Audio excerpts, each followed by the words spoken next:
Welcome to Luca and Miguel. Enjoy the video. In this video, I will explain how to make a tally in MS Word.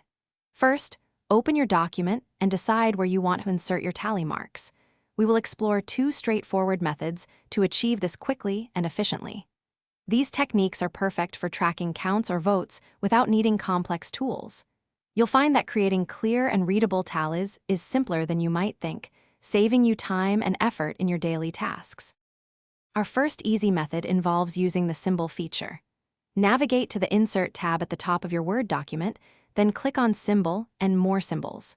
Here, you can select a font like Wingdings or simply type the capital letter I 4 times, followed by a / or a specific Unicode character for the fifth mark. This creates a clear group of 5, making your counts easy to read at a glance. For our second method, let's use a simple table.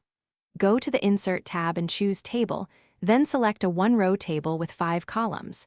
In each of the first 4 cells, type a vertical line like the capital I.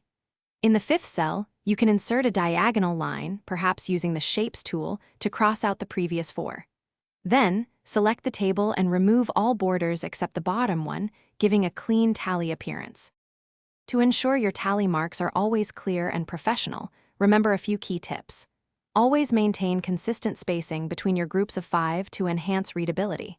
Using a standard font size, like 12 or 14 points, will make them easy to see. If you have multiple categories, consider using different text colors for each to distinguish them quickly. Finally, always double-check your counts for accuracy before finalizing your document. Thanks for watching and please subscribe. It's the best investment you'll ever make.